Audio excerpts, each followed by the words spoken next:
নমস্কার বন্ধুরা, আমি আপনাদের সবার প্রিয় অনিন্দিতা। আজ আপনাদের সাথে শেয়ার করব মেথি মটর মালাইয়ের রেসিপি। আর এই রেসিপিটি বানানো যেমন সহজ, খেতেও তেমনি সুস্বাদু।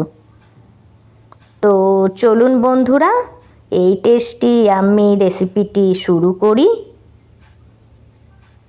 তো সবার প্রথম মেথি মটর মালাই বানাবার জন্য আমি এর গ্রেভিটার প্রিপারেশন করব। তার জন্য আমি একটা কড়াইয়ে দিয়ে দিলাম 1 টিস্পুন অয়েল। এখন অয়েল একটু গরম হলে আমি এর মধ্যে দিয়ে দেব 4টে মিডিয়াম সাইজের পেঁয়াজ। এটিকে আমি রাফলি কাট করে নিয়েছি। এখন আমি এর মধ্যে অ্যাড করব একটা বড় এলাচ, একটা ছোট এলাচ, 2টো দারচিনি, 2টো লবঙ্গ আর 2টো গোটা গোলমরিচ। এই দেখুন বন্ধুরা, এগুলিকে আমার অ্যাড করা হয়ে গেছে। এখন আমি এগুলিকে পেঁয়াজের সাথে মিক্স করে নেব। সঙ্গে সঙ্গেই আমি এর মধ্যে অ্যাড করব 15টা কাজু। এটি অ্যাড করলে গ্রেভির থিকনেসটা অনেকটা বেড়ে যায়। এখন আমি এগুলিকে ভালোভাবে মিক্স করে নেব। এগুলিকে মিক্স করে নেওয়ার পর আমি এর মধ্যে অ্যাড করব একটা বড় সাইজের টমেটো।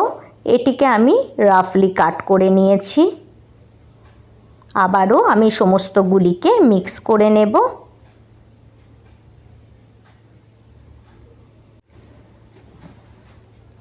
এই দেখুন বন্ধুরা, আমার মিক্স করা হয়ে গেছে। এখন আমি এর মধ্যে অ্যাড করব 1 টিস্পুনের একটু কম হলুদ গুঁড়ো।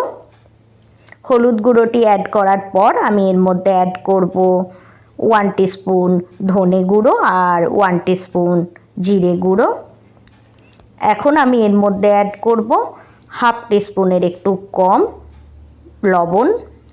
এই লবণটি অ্যাড করলে টমেটোটি জলদি গলে যাবে।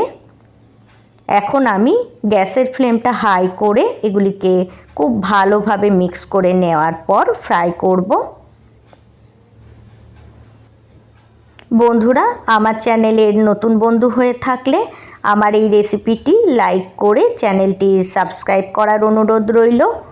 আর আপনারা যদি আমার এই রেসিপিটি আমার ফেসবুক পেজ থেকে দেখে থাকেন তো আমার ফেসবুক পেজটিও ফলো করার অনুরোধ রইল।